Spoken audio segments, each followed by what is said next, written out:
Right now, as you're watching this, there are robots crawling across the surface of Mars, sending back data that could change everything we know about our place in the universe. For decades, Mars has been humanity's ultimate obsession. It's the one planet that whispers the possibility of a second home. But here's the real question. Nobody's giving you a straight answer on, are we actually ready to send humans there, or are we still dangerously far from pulling it off? Let's start with the distance. Mars sits anywhere from 34 million to 250 million miles away from Earth, depending on where both planets are in their orbits.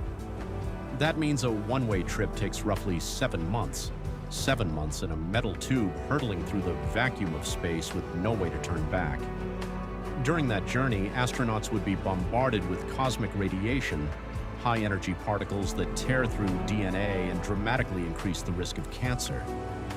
During that journey, astronauts would be bombarded with cosmic radiation, high-energy particles that tear through DNA and dramatically increase the risk of cancer. And we don't have a perfect solution for that yet. Current spacecraft shielding blocks some radiation, but not nearly enough for a trip this long. Then there's the psychological toll. Imagine being trapped with the same small crew for years, millions of miles from everyone you've ever loved, with a communication delay of up to 24 minutes each way. NASA has studied this extensively in isolation experiments.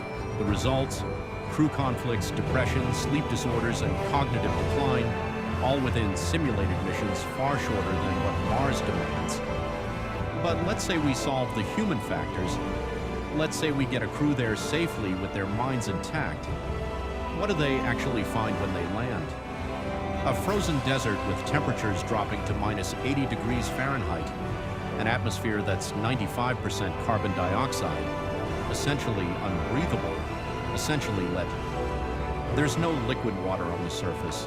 There's virtually no magnetic field to protect you from solar radiation. And the soil? It's laced with toxic perchlorates that would poison you on contact. So why on Earth, or rather why off Earth, would anyone want to go? Because the potential rewards are extraordinary. Mars could hold the answer to one of the biggest questions in science. Did life ever exist beyond Earth? Ancient riverbeds and mineral deposits suggest Mars once had liquid water, maybe even oceans. If we find even a single fossilized microbe on Mars, it would fundamentally reshape our understanding of biology, of evolution, and of how common life might be across the cosmos. And then there's the survival argument. Right now, humanity exists on one single planet. One asteroid, one supervolcano, one catastrophic event, and everything we've ever built could vanish. Becoming a multiplanetary species isn't just a dream for billionaires. It might be the most important insurance policy our civilization ever takes out.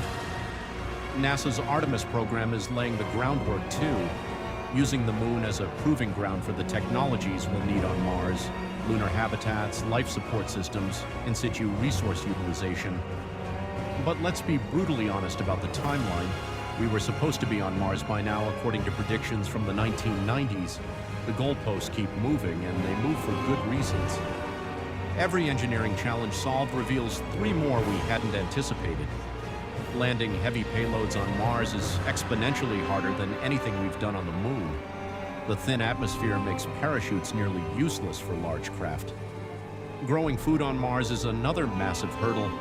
You'd need to build pressurized greenhouses, manufacture fertilizer from toxic soil, and somehow create a closed-loop agricultural system that never fails, because failure means starvation. Water is theoretically available,